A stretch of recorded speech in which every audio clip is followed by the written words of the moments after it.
Hello, it might be me, Slugdog, here to talk about patch 12.17, as this is one of the biggest patches in the past league times, due to the fact that this is the Worlds patch. So now that Worlds is coming up, I'm sure that Riot has done some good changes, right? What the hell? Wait, the patch is actually not that bad. Hold the door, alrighty, I might be able to do this. Alright, just because this patch is a bit long, I'll also do a long video just for today, and I'll talk about the patch notes for quite a bit of time. So let's start at the very beginning, shall we? So the first significant change, we'll be looking at Azir's nerfs. Now this might seem like a bit of a weird change, but honestly, I think this is a really good change. Azir's early game right now is very safe, his mid game is very solid and strong, and his late game is just completely broken. Right now, he scales really easily, and he's just way too safe to deal with.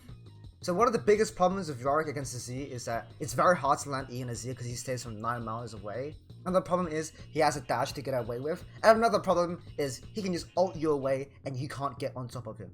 So that's 3 things Azir can do to make it pretty much completely unplayable for Yorick. Hopefully this will make Azir fall out of the meta, and that way Yorick will be a bit stronger. Now this change is just fucking stupid. I don't know why this is even a change.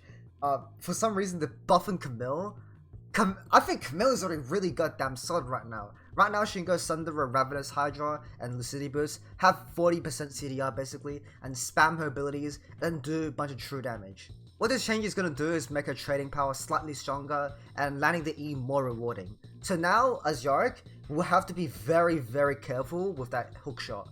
The 20 plus bonus damage and 50% bonus AD is going to make it hit a lot more, so we're going to have to try dodge it and be more careful. So stay away from wars and try to stay in the open, that way she can't land it as easily, right?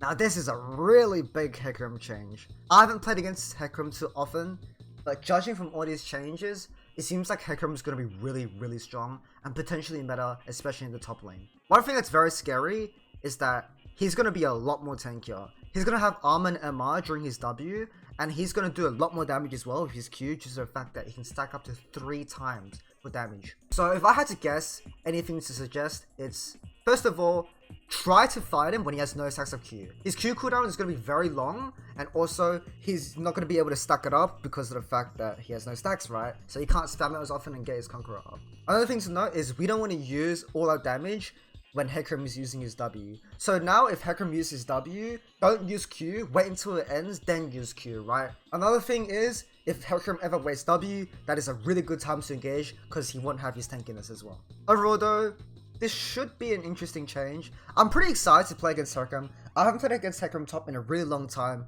and if it comes back to the meta, that'd be really exciting, just for the fact that top lane meta has been pretty similar these past times of everyone building tank items. So this would be a nice fresh change of pace, you know, a fresh change of mind. Now another huge interesting change is the Maokai buffs. Holy crap, this is so interesting. For those that know, Maokai hasn't been meta in top lane since Shadow of the Colossus. So if he comes back to the meta, first of all, that's going to be a nostalgic trip, and it's going to be a very interesting change of pace as well, right? So what they did is make his Q do % health damage now, and make it so that his E bush doesn't do as much damage, and Maokai is no longer completely played around the bush, right? So this is going to be very fun.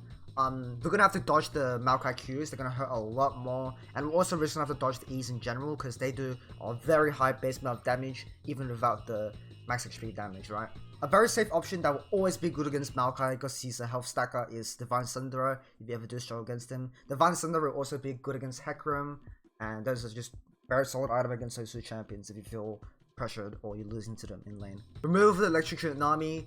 Electrocute Nami with Lucian has been a very common combo, so now that's not going to no longer work as effectively. Nami Lucian is still going to be very strong, but it's no longer going to be complete bullshit, which is very nice. Okay guys, so this is going to be a bit of a weird one, and Nocturne's getting buffed, which is kind of scary because this might throw Nocturne back in the meta.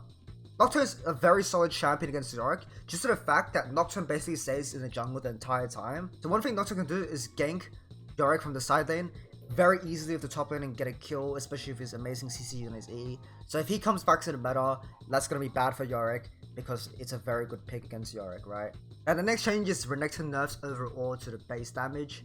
Finally, I hate playing against Renekton, it's very frustrating, and this is going to punish all those Renektons who go a more tanky build, and it's going to encourage more damage, more bursty builds with the bonus AD increase. I'm so happy that Renekton's finally getting nerfed. He has amazing damage, amazing sustain, amazing mobility, really good consistent CC with his jungler, and there's pretty much just no weakness about him. The only weakness is that he doesn't do good magic damage, so he can stack armor. And a lot of people say that Renekton gets outscaled, but that's not even true anymore. Now he can go Bork, Prowlers, a bunch of different items, so many tank items just be unkillable, and still do a shitload of damage. And I'm always surprised when people are like, he gets outscaled, so he'll be fine.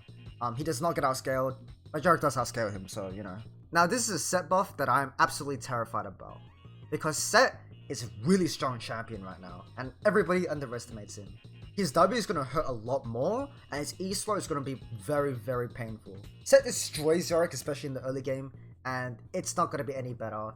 So I really, really hope that he doesn't become meta. If I was to suggest any tip to play against Sett, it's to build armor, Warden's Mail, Steel Caps, get that shit ASAP, and go Sundara. Don't even try to go fight against this guy. He will destroy you. Sylas is getting nerfed, which is pretty good.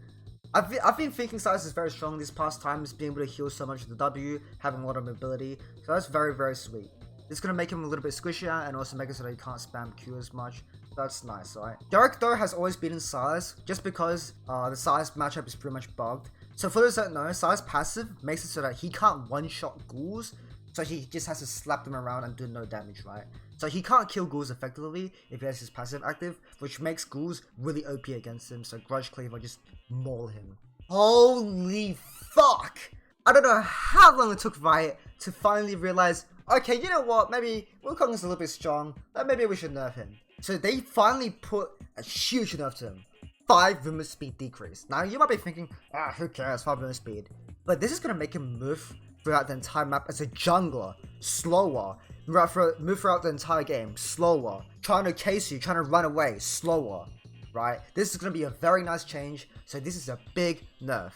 He's still going to one-shot you, but maybe he won't catch up to you, so who knows. Now this is one of the biggest, most interesting changes, and that's stopwatch changes, right? I've always thought stopwatch is a really broken item, but at the same time, I've always thought it was a really fun and skillful item, so it's kind of sad that it's getting nerfed. This does affect Yorick a little bit as well, just to the fact that Yorick builds GA quite often, second to last item, and it's a very solid option. Overall, it shouldn't be too big of a change, just the fact it's only a 100 gold increase, but it does suck, right? However, this also means people who are building Zhonyas is going to take longer to get. So maybe we can abuse it against other people. So stuff like Sylas, Lissandra, Kennen, they're not going to be inclined to build Zhonyas as often anymore, just to the fact that it's more expensive and stopwatch is also more expensive. Also, it's just going to be better for late game because people aren't going to get stopwatch and just cuck you. So that's very, very nice. Anyways guys, that was most of the balance changes. There's some few more changes towards this patch. For example, they're talking about Summoner's Rift rank Q matchmaking will now focus more on players' MMR and less on the visible rank. I don't know what the fuck that means, but take it how you want it, and that is that, right? Now I also did check, no, there are no bug fixes for Yorick, and that is very sad. However, there are a bunch of new Yorick players from the Happy Charmless videos. I'll address that in another video. But I just want to say, welcome in guys, it's great to see you all. I've been getting a lot of support and I love seeing the positive comments, so much appreciated guys.